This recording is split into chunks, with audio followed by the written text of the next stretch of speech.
Vale, prepara unas cosillas y empezamos, ¿vale? Ok. ¿Listo por ahí?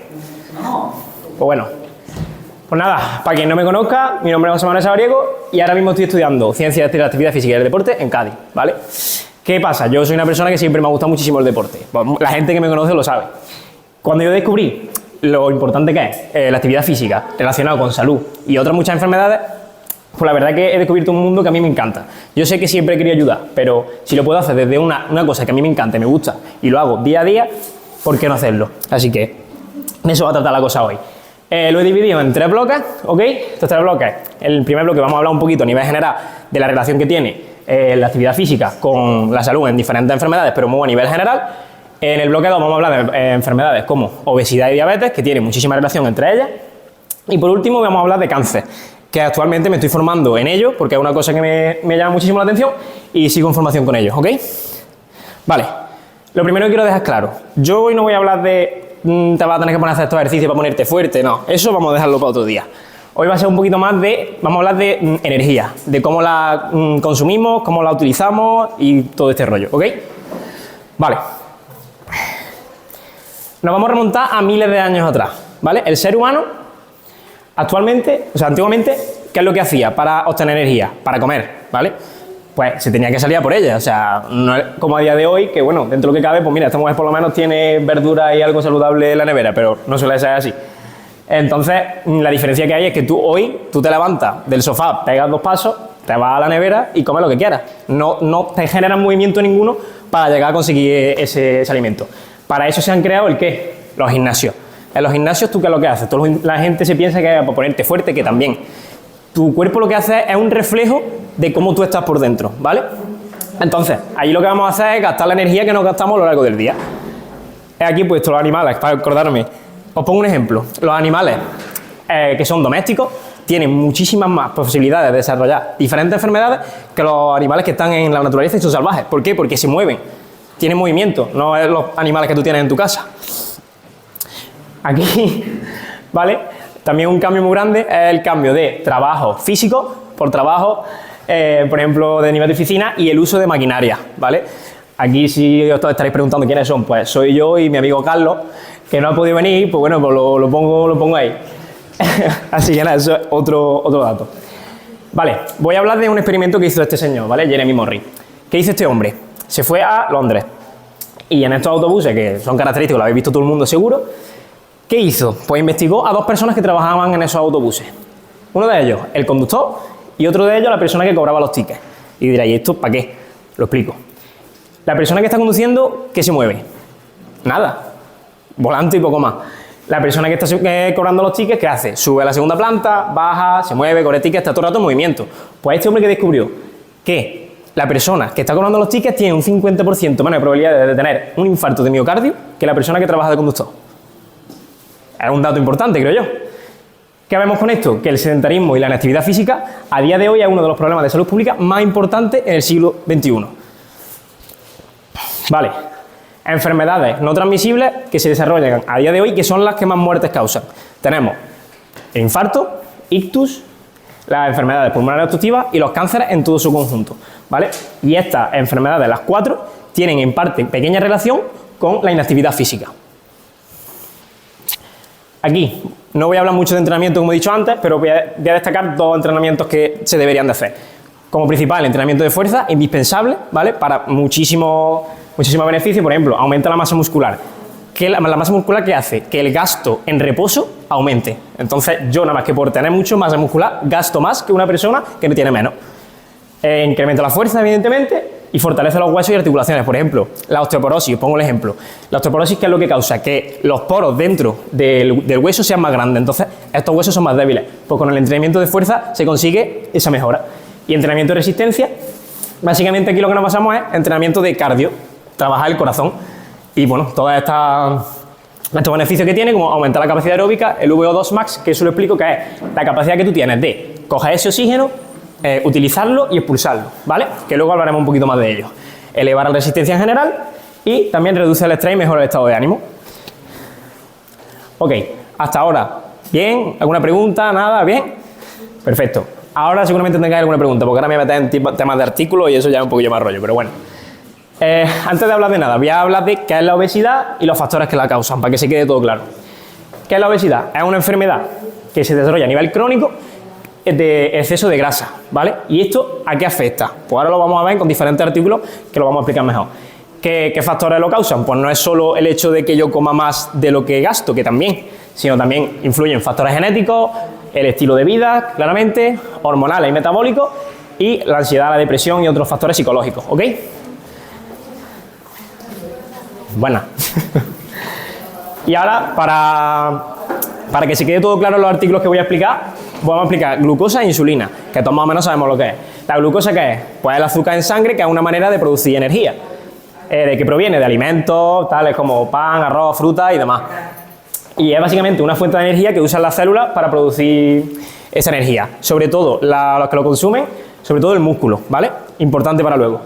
Y la insulina, ¿qué hace la insulina? Lo que hace es coger esa glucosa e introducirla en las células, ¿vale? Es como su transporte, ¿vale? Su coche, por así decirlo. Vale, diabetes. Tenemos dos tipos, ¿vale? Voy a explicar primero la 2, que es menos grave, y la 1. La 2, ¿en qué consiste? En esa insulina que transporta la glucosa, la transporta a las células, pero las células no son capaces de captarla bien, ¿vale? No responden bien a esa glucosa, resistencia a la insulina. ¿Qué pasa? Si esto se agrava en el tiempo, ¿qué tenemos? Una diabetes tipo 1, que eso puede ser por factores genéticos. Hay gente que lo tiene desde que nace y tienen que estar pinchándose insulina de por vida, porque el páncreas, que es el que segrega esa insulina, no funciona y no puede llegar a implementar esa glucosa a las células. Ok, vamos con el primer artículo. Aquí ya me meto un poquito en el tema. Un artículo de este señor, ¿vale? Strauss, que lo que explica es, básicamente, lo voy a explicar así de manera que se entienda. El cerebro determina lo que es prioritario. El cerebro dice, vale, pues la energía ahora mismo, ¿para qué la quiero? Pongo el ejemplo. Tengo una enfermedad. ¿Qué dice el cuerpo? El cerebro dice, pues vale, para recuperarme de esta enfermedad voy a llevar energía al sistema inmune, o sea, a las defensas del cuerpo para recuperarme de esta enfermedad.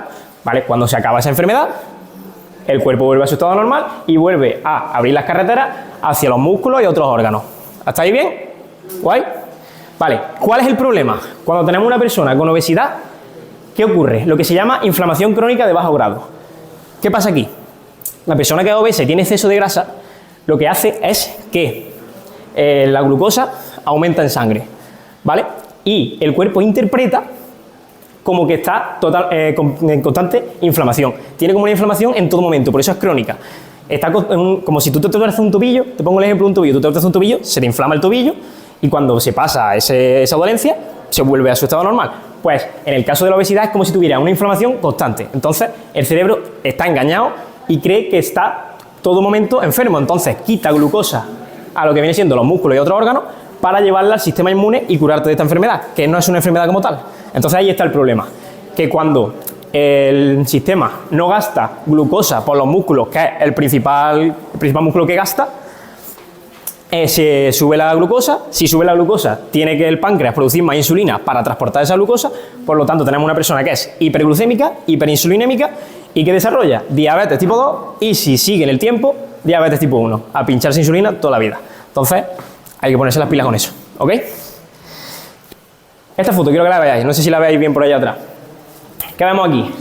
Tenemos dos casos, ¿vale? Una persona de 74 años que ha sido sedentaria toda su vida y una persona de 70 años que ha sido triatleta y ha practicado muchísimos deportes.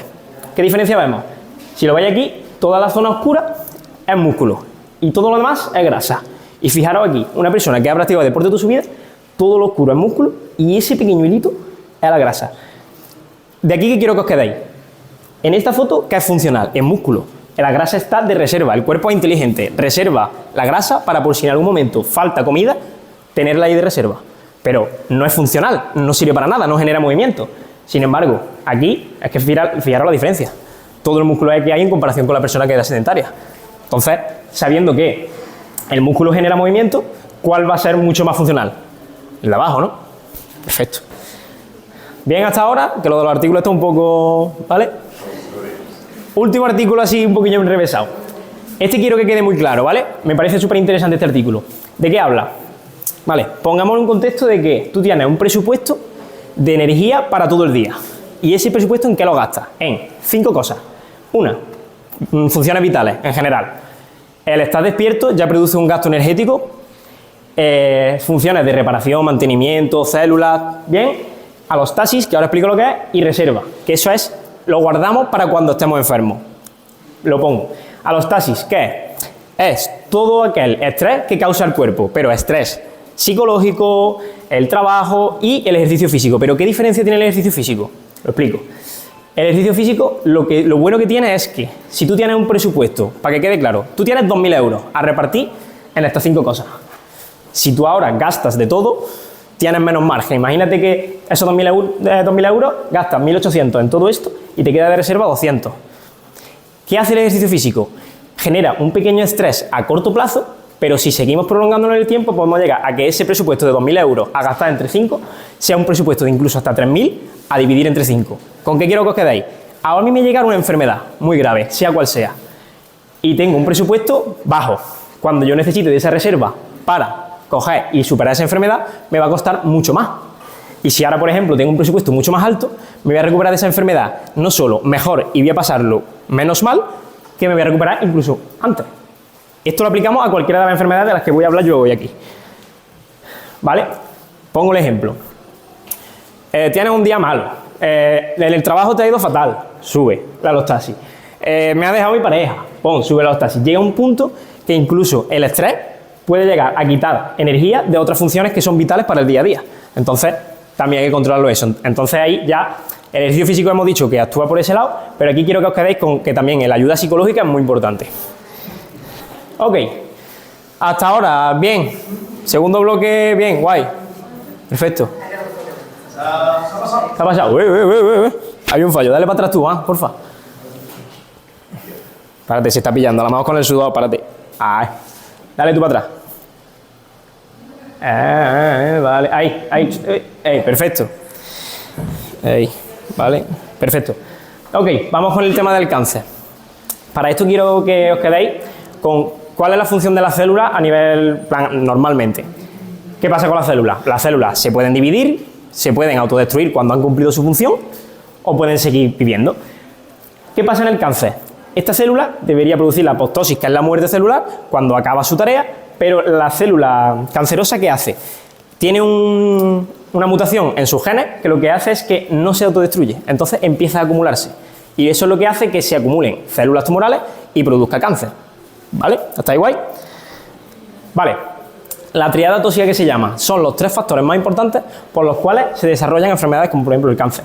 La inactividad física, que hemos hablado ya de ello, el bajo nivel de consumo de oxígeno máximo, que ya hemos dicho que es producir el oxígeno, utilizarlo y tal, y la obesidad. Si a eso le sumamos otros 3 factores muy importantes que se han llevado a cabo a día de hoy, como son tabaco, alcohol y estrés, las probabilidades aumentan muchísimo. Vale, problemas actuales.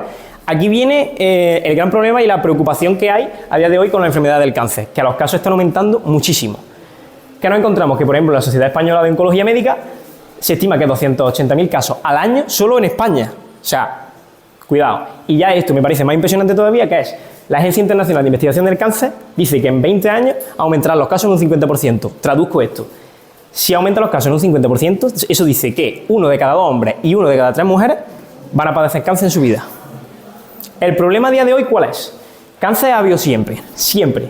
Pero el problema es que ahora está apareciendo cáncer en edades muy tempranas. Es mucho más probable que el cáncer aparezca en personas de mayores de 65 años a que aparezca en personas de menos de 50. Y ese es el problema que tenemos a día de hoy, que se está viendo que están aumentando los casos en personas jóvenes. No todo vamos a hablar de cosas malas, también tenemos cosas buenas. Gracias a los nuevos tratamientos y nuevos sistemas de detección temprana, ha bajado mucho la mortalidad. ¿Aumentan los casos? Sí, pero también ha bajado la mortalidad en este caso. Vamos a quedarnos con eso. Vale, hipótesis de sobre la semilla. Voy a explicarlo para que se quede guay, ¿vale? Tenemos a esta señora que ¿qué estudió? Estudió que no solamente importa los genes a la hora de desarrollar cáncer, sino también importa muchísimo el ambiente a nivel pequeño, en micro, en las células. O sea que cómo se conexionan entre sí esas células es muy importante. ¿Cómo lo vamos a enlazar para que quede claro? El microambiente celular, donde están estas células contenidas, lo vamos a explicar como una semilla y un suelo. Si yo tengo una semilla que es el cáncer, una célula tumoral, el suelo, si él es fértil, es más probable que se desarrolle esta semilla. ¿Sí, no? Vale, pues si el suelo está desestructurado, envejecido, exceso de grasa, le va a ser mucho más fácil crecer en ese ambiente que en un ambiente que sea sano y saludable. Entonces nos quedamos con eso. La semilla del cáncer es mucho más probable que se desarrolle en sitios en los que está un ambiente celular deteriorado y envejecido. ¿Guay? Ok, pues yo creo que ya mi charla como tal de hablar se ha acabado. Ahora os voy a dejar con un vídeo de un compañero, ¿vale?, que trabaja en San Fernando, allí en Cádiz, que trabaja en una clínica en la que trabajan solamente con personas con cáncer durante su tratamiento. Y nada, os voy a dejar con ella a ver qué os parece.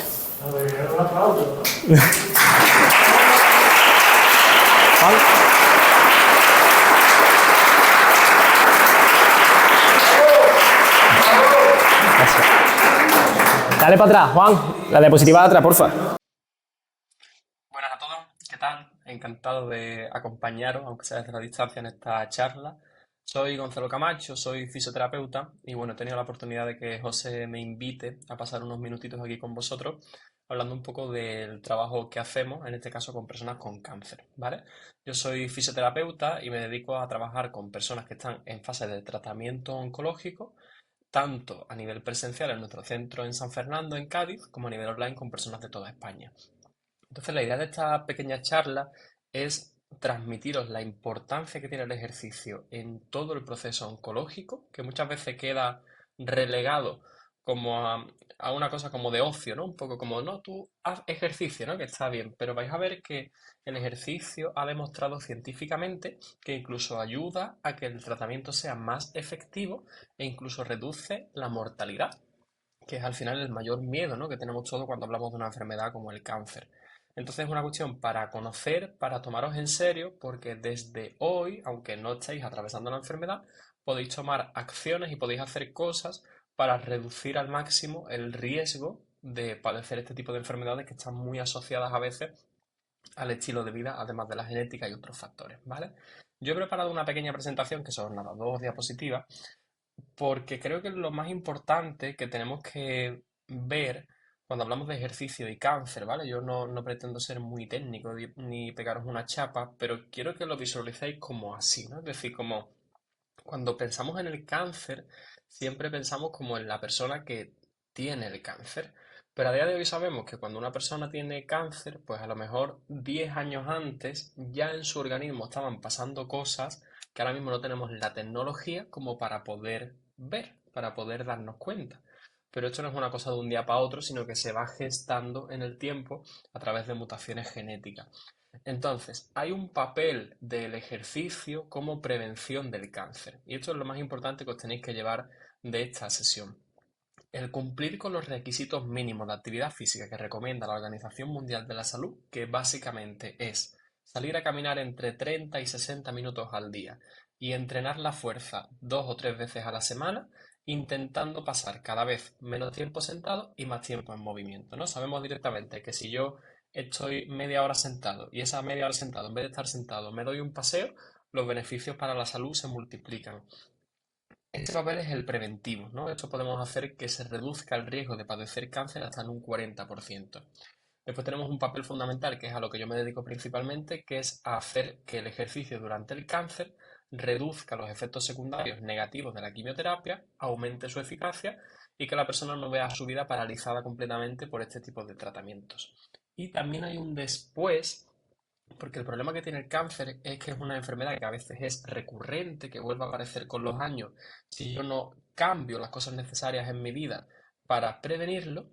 Y también pasa que a veces no es el propio cáncer, sino que hay tratamientos, por ejemplo, que generan otras afectaciones con el tiempo que no se le echan tanta cuenta. Por ejemplo, las personas con cáncer de mama, que suele ser el cáncer más frecuente, a lo mejor salen muy bien paradas en la mayoría de los casos del tratamiento, pero sabemos que tienen un riesgo alto a los 10 años de padecer enfermedades del corazón. Entonces, todo esto se puede prevenir a través de un buen programa de ejercicio terapéutico. Entonces, bueno, simplemente quiero que os quedéis con esto, ¿vale? Que hay cosas que podéis estar haciendo hoy ya para reducir el riesgo de padecer la enfermedad, como mantenerte activo, pasar menos tiempo sentado, entrenar la fuerza, fundamental, porque no tenemos costumbre de entrenar la fuerza en general, todos somos muy de salir a caminar, pero la fuerza es algo que ya forma parte de la salud, igual que comer, igual que dormir, ¿no? O sea, esto debe estar integrado en todas las personas. Priorizar el tiempo de autocuidado, ¿vale? Muchas veces nos dedicamos más a los demás que a nosotros mismos y nos cuesta sacar tiempo para cuidarnos a nosotros. pero es fundamental que te cuides tú si quieres cuidar a otra persona en algún momento.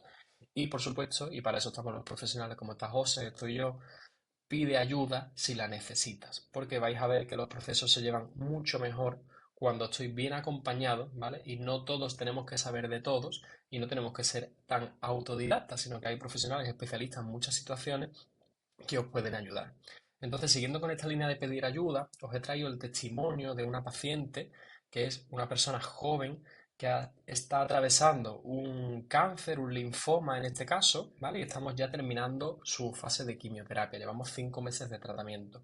Entonces creo que es un testimonio muy interesante porque todos tenemos asociado la imagen del cáncer con esa persona que está muy deteriorada, con muy poca salud, con muy poca fuerza.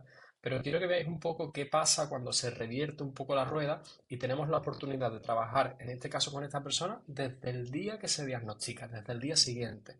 Entonces, ¿qué pasa? Que hemos podido preparar con ella, anticipar todo lo que iba a pasar negativo. Y a través de un proceso de acompañamiento, de trabajo de fuerza, de trabajo de nutrición, de un seguimiento muy exhaustivo, pues hemos conseguido, como vais a ver ahora, que esta persona haya casi terminado el proceso oncológico sin apenas efectos secundarios y sin que el cáncer haya paralizado su vida. Entonces nada, espero que esto os sirva. Os dejo con el testimonio de Irene, que de verdad es luz completamente. Yo creo que ella tiene mucho más que aportar que lo que yo pueda contar aquí. Pero bueno, espero que os sirva, que os conmueva y que si en algún momento, por desgracia, atravesáis esta situación o tenéis alguna persona, algún familiar, algún conocido que esté atravesando este proceso, que sepáis que se pueden hacer las cosas diferentes y que hay profesionales que os pueden ayudar a través del ejercicio. Un placer.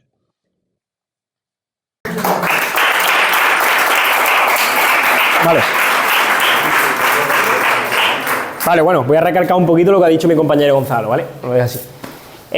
Ha dicho como en 3 fases, ¿vale? Para prevenir, para el tratamiento durante la enfermedad y después. Es importante tanto prevenirlo, porque ayuda a que no la desarrolles, y si la desarrollas, tener muchísima más capacidad de recuperarte de ella.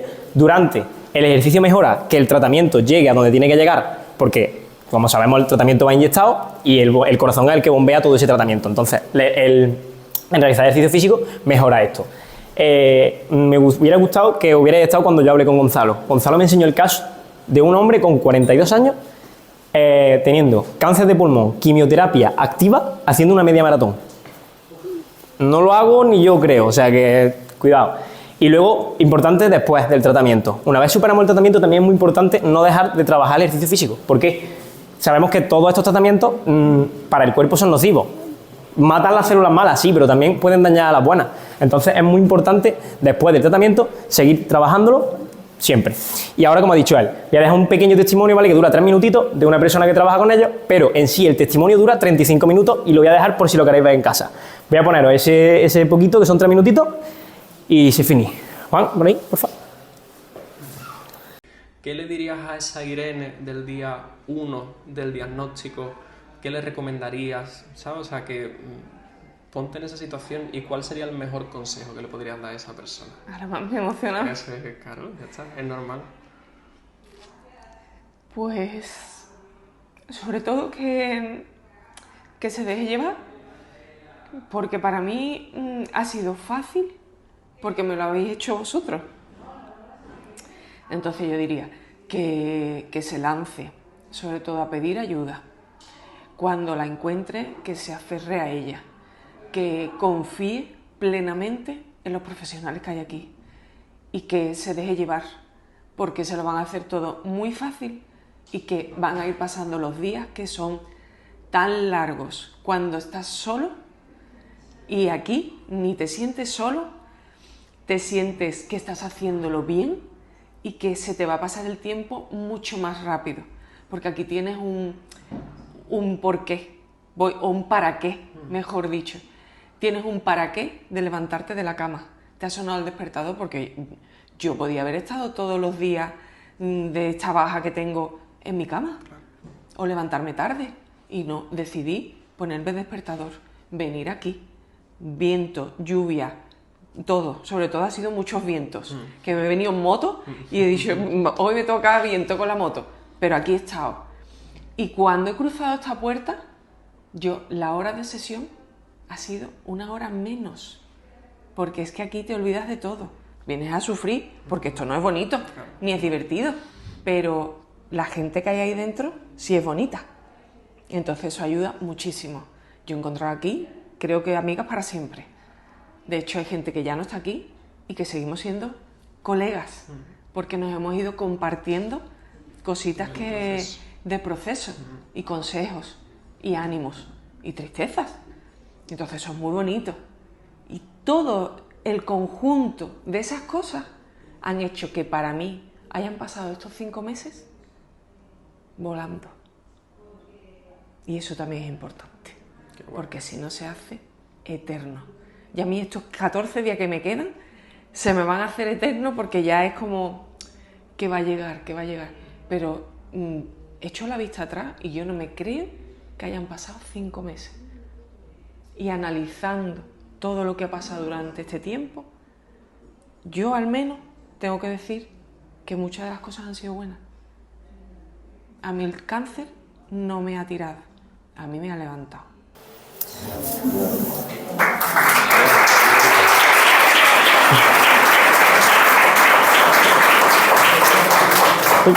Dale, Juan, por la diapositiva, por favor. La siguiente.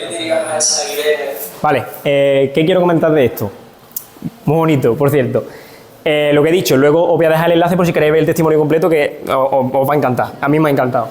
¿Qué quiero decir? En el testimonio completo escuché yo una parte que hablaba de lo que le recomendaban los médicos a Irene. ¿Y qué le recomendaban? Tú no te muevas, tú quédate en tu casa, tú no hagas nada. Fatal. Es lo peor que puedes hacer. Y lo comentan mucho en el vídeo, así que luego si lo queréis coger. Y nada, como cierre y como conclusión, ¿qué quiero decir?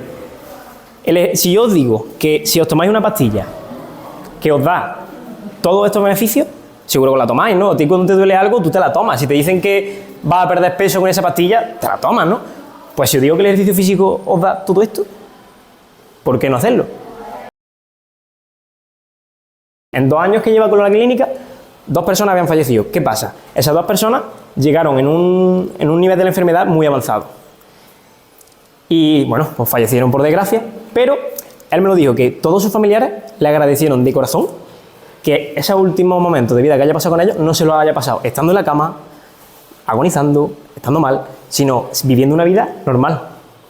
Y eso, coño, pues quieras que no, pues te llena. Es muy complicado cuando tú ves a una persona con cáncer y dices, no, en la cama, no tiene por qué. Sí, es duro, muchísimo. Y para ellos, más todavía. Si nos cuesta a nosotros, no le va a costar a ellos. Entonces, otra cosa muy importante lo quería decir. Así que ya está. ¿Alguna preguntilla más por ahí? ¿No? ¿Estamos todos ya? Perfecto, pues nada. Darle las gracias. Darle las gracias a Gonzalo por cuando me recibió allí en la clínica. La verdad que es un trato espectacular. El vídeo que me ha preparado solo para mí, para mi charla. O sea, agradecer eso de corazón. Y Alex Pérez, que es uno de mis profesores de la universidad, que actualmente estoy en un contrato de colaboración con él. Me está ayudando mucho a entender cosas de fisiología y de cosas que pasan en el cuerpo. Y pues nada, muchísimas gracias a ellos dos. Y claro, muchísimas gracias a vosotros por venir. Y nada, cuidad vuestro cuerpo, alimentad vuestra mente y sobre todo, sed felices. Muchas gracias.